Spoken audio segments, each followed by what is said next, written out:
Now let's do what we did last time. Try to quickly summarize our feelings on the other next-gen movies. Mm-hmm. After Generations, we got First Contact, which is considered by many to be the best Star Trek film after Wrath of Khan. And I really love First Contact. It's a good action film.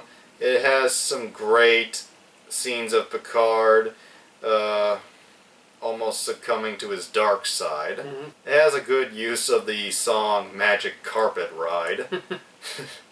And we get the Borg once again. And what do you think of the Borg?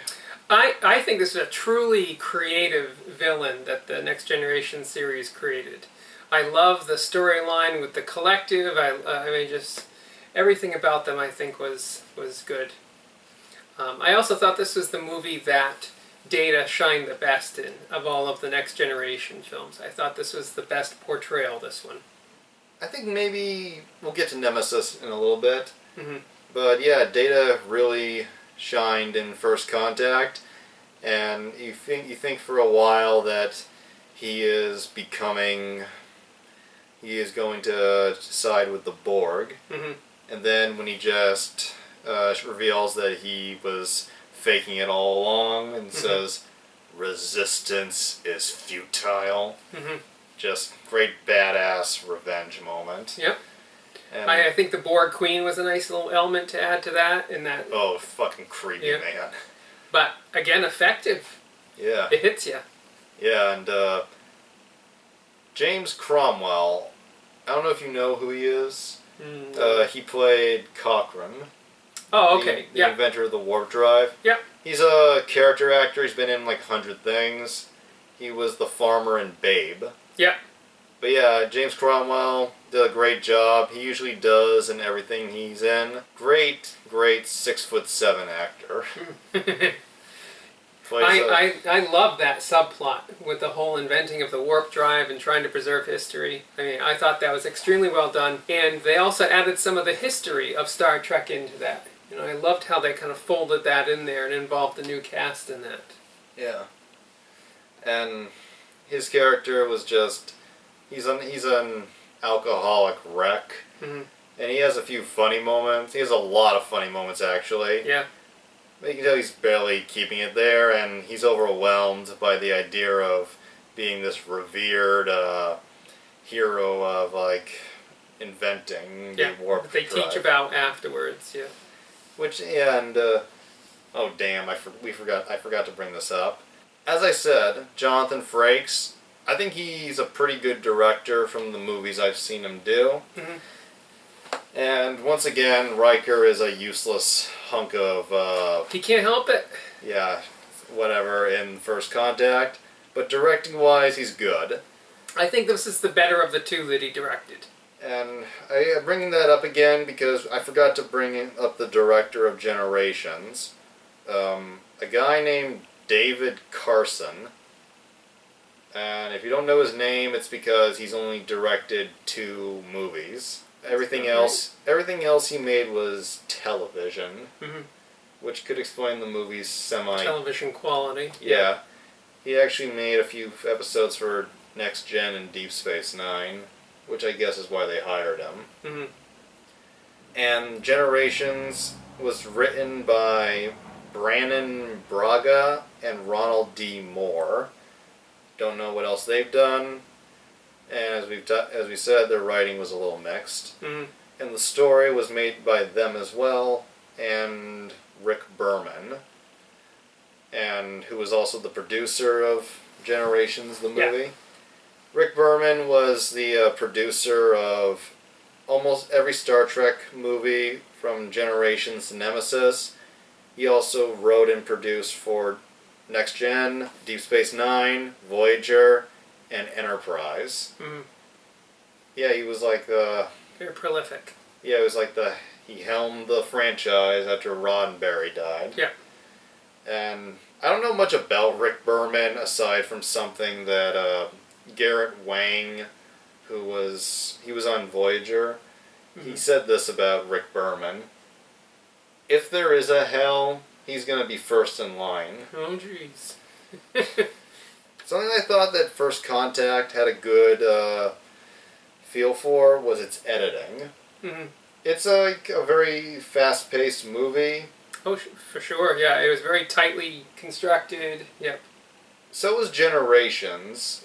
I mean, as far as being fast-paced. Mm-hmm. And I feel like the difference that makes First Contact better in this aspect is the editing is well-paced.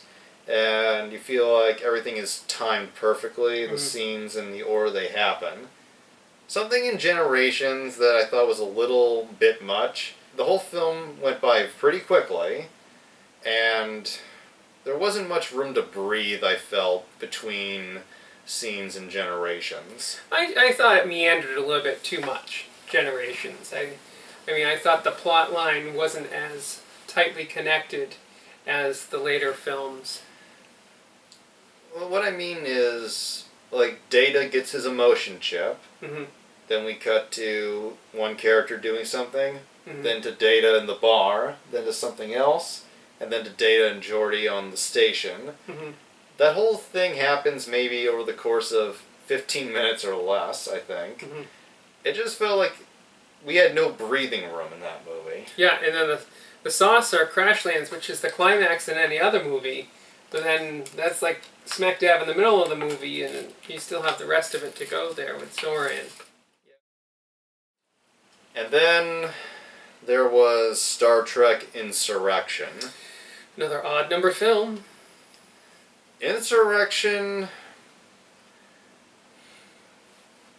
like Generations, I have a very mixed feeling on it. On the one hand, it has all these characters who I love, and it's just good to see them in a movie. It's like 5 for me. Yeah.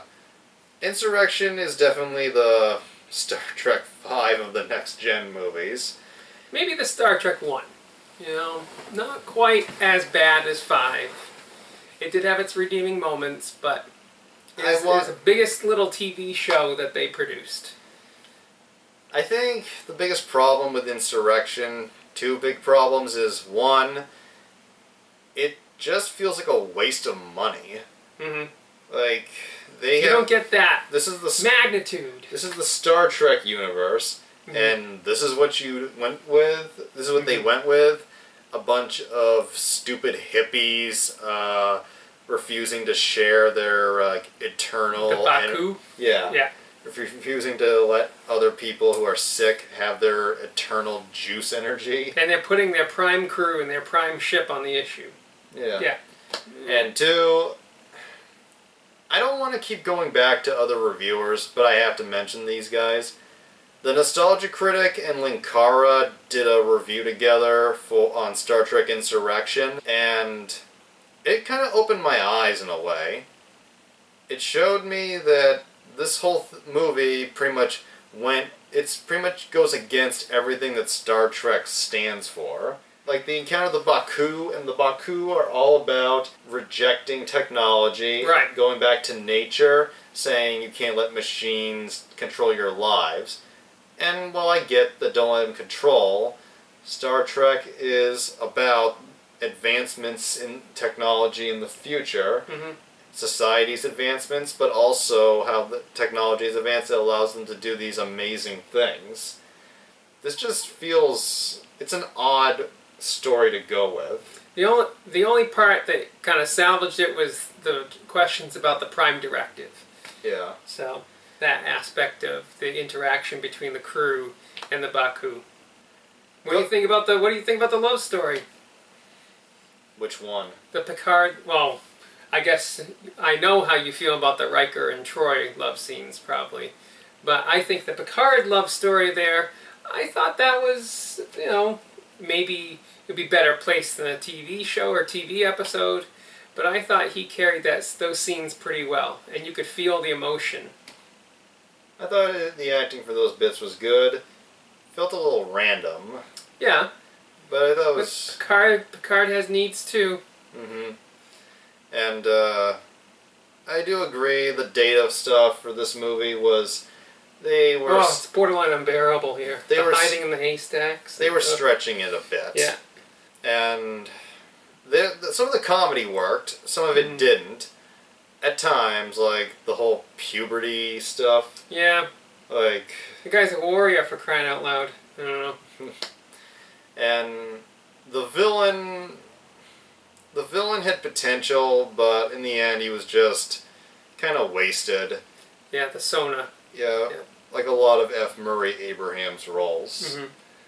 Now, the one thing I don't know if you had heard, going back to that Picard romance, is that they edited out him and the woman kissing. And Picard was very disappointed that was edited out because he thought that was a logical conclusion to their relationship there. So I thought that was an interesting little tidbit. Interesting, yeah. And would have made more sense.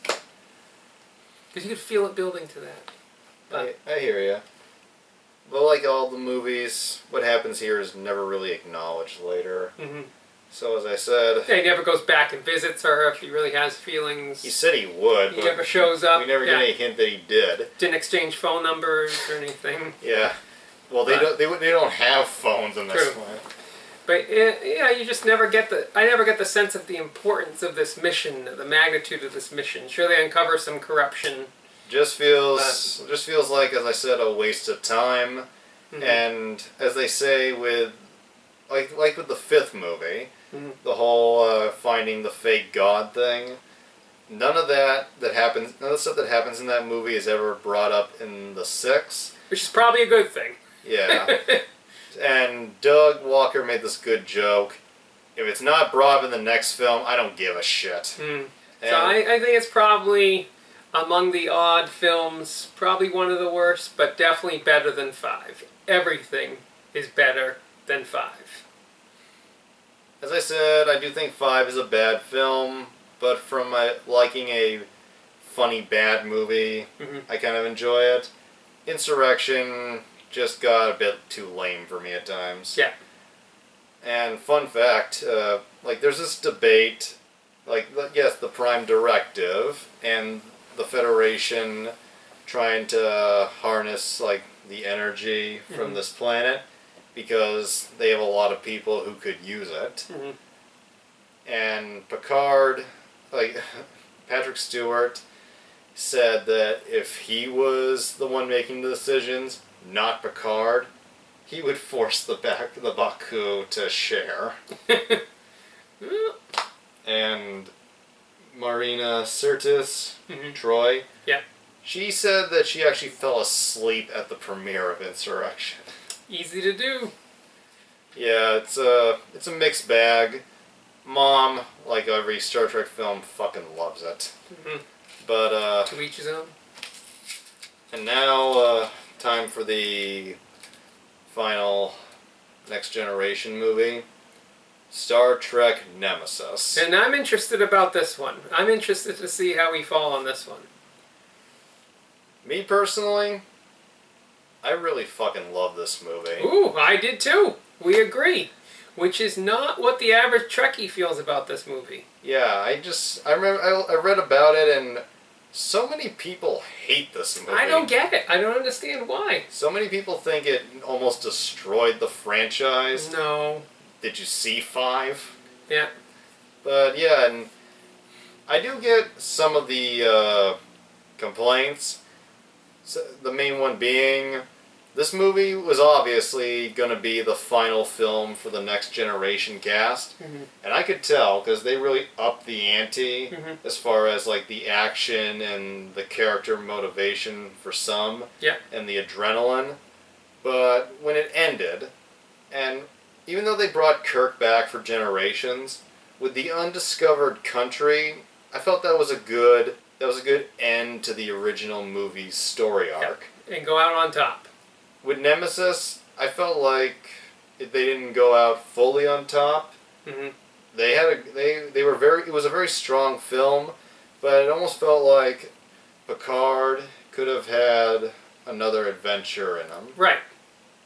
No, that's a good point, because at least when you had the 6th film, all of it is about retirement and aging, and this is one last, saving of the world, and Sulu's got his own ship now, so you can kind of see that evolution already happening. And here there was no like passing of the torch. I get that. Yeah. But at the same time, I rewatched it. I hadn't seen Nemesis since I was 10 years old. I rewatched it a few weeks ago, and I was just amazed how much it pulled me in.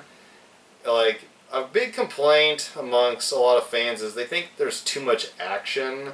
Too much action. Yeah, like the original movies didn't have action. And later, the reboots have a ton of action. Yeah. But the action, I love good action movies, and the action here is not boring. It's extremely engaging, and you really feel on the edge, wondering who's gonna make it.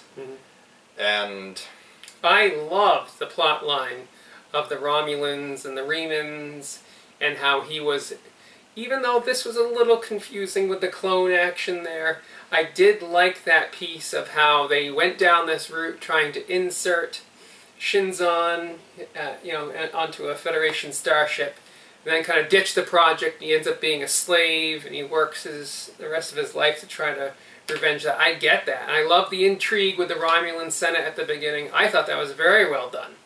That was a good creepy scene. And Tom Hardy as Shinzon, he was excellent. People have said they don't particularly see him as a young Patrick Stewart, but there's enough similarities, and he does a good enough job that... I don't see Cumberbatch being a con. That's all I have to say about that. Tom Hardy, he did a great job, and now it's just funny that this guy became the new Mad Max. And also Bane. This character could have become kind of a one-dimensional villain, but he added so much, and the writing was good, and you can understand... I didn't find myself really sympathizing too much with him, but I understand why he is doing what he's doing. Well, at the beginning you kind of sympathize with him, but...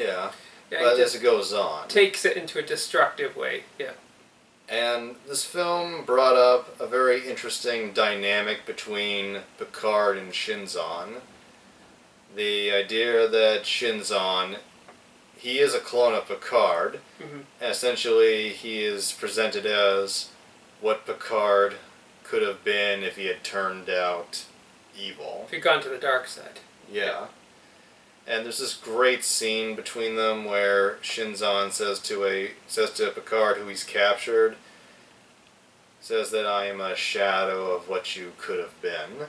And then as he's about to leave, Picard says, I'm also a shadow for you, Shinzon. There's a lot of good interpretive scenes in this movie. A lot of ways to look at it, understand the philosophical stuff of it. And the final moment between them, before Shinzon dies, I thought it was a well-done, tragic scene. Well, in the ramming of the ships, whoo! Another great crash. Wow. The CGI may be a little questionable, but the imagery and the showing the ships inside, that was a kick-ass scene, and that's one of Picard's best calls, I think. I mean, that was Picard's maybe one of his biggest badass moments. He pulled the Kirk. Just how he sits there staring ahead as they're about to crash. And another great action bit is when, well, not action, but it's a good visual, is when Data, when the transporter breaks, jumps through space to the other ship. I just thought that was a pretty cool visual, him going through a weightless environment. And yeah, he's an android, he can survive it. Now, I don't know if you know about this, but a lot of I found out about this through watching the Blockbuster Busters videos. Something that the fans complain about with Nemesis is a lot of them see Star Trek Nemesis as being a rip-off of the Wrath of Khan. I don't see it. Well, I mean, there's hints of that, but I don't see it being a total ripoff. I think they definitely stand on their own. Adding in that Romulan and Reman aspect, I think it helps it stand on its own. There's no clone. You got the clone action, like you said, the different philosophical components. I think there was enough difference there. There are a few similarities, but they're so subtle that to most viewers, they won't notice them. And in a way, it's kind of a homage, I would say, to the most beloved Trek film. And they do just enough new things to make it their own. The similarities include an ongoing space battle between Picard and Shinzon, where a lot of their communication, like they do interact, but a lot of their communication is via the screen or through voice. Yeah. And also, at the end, like in Wrath of Khan, there's something that's about to go off on the enemy ship or something. That gets destroyed. That could destroy all of them, and it's stopped by having somebody sacrifice main themselves. character. Yeah. So I get that there are similarities, but I think there was plenty enough there for them to stand on their own, and you didn't have the whole Federation angle, with the stolen ship. I mean, there's enough difference there. If it is a ripoff, at least it was a good ripoff. They didn't rip off 5 or something. And I know you don't particularly like him, but when I saw Data's death scene where he saves Picard, when I watched that scene again, just like Spock's death scene, I felt a little teary. Yep, it was a powerful scene. Yep. And as many have said, it was a very human thing to do. And you have the similarities between Data and Spock because they're both not human, and they're major players on in the officer corps of those ships. So I can get that similarity. I think they do cheapen it a little bit by bringing him back, like a couple of minutes later. That they hint at how they could make before the new Data. Maybe, but I didn't really see it that way. Because I feel like even though Data downloaded his memories to B4, to me, that B4 just couldn't be Data. Yep. And a lot of people kind of agree with that interpretation. Like he could learn to be, maybe he could possibly learn some things. Yeah. But he wouldn't be just like Data. And this Nemesis did something that I never thought I would see in a Star Trek movie or show. I actually kind of liked Riker in that movie. Yeah. The main 2 things that did it for me were the wedding scene at the beginning, which I genuinely thought was touching, if a little surprising, because I know Riker and Troy had this kind of are they or are they not romance. Yeah. And the wedding just comes out of nowhere with no real build-up between movies. But I thought it was a touching scene. And the other scene that really made me, for the first time ever, like Riker was when they pay respect to Data. And Riker talks about the first time they met. And the raw emotion, there was raw emotion in his voice as he remembered this. I thought this was a very well done scene. And I thought Riker's best performance may have been in Generations, when he took command of the ship there. That was probably my favorite Riker scene of these 4 movies. But that would be a close second. Yeah. But yeah, I love Nemesis. I thought it could have been maybe room for one more next-gen film. But as far as a movie where they set out to do their best on making it the final film, make more of that arc. I think they did a very reasonable, good job. Stuart Buaird, I can't pronounce his name. He's the director of Nemesis. I know that the cast, particularly Jonathan Frakes and Miss Sintros, they did not like Stuart Buaird. Apparently, they thought he just didn't get Star Trek. I don't know. I thought the movie was good. But according to them, he never watched any episode of the Next Generation show. And if that's the case, then I think he did a reasonably good job. I think so as well. I think it's probably the second best of the Next Generation movies. He's only directed 3 movies. Executive Decision with Kurt Russell and Steven Seagal, which is pretty awesome terrorist hijack movie, which would never be made today. He made the sequel to The Fugitive, U.S. Marshals, and then Nemesis, and that was about it.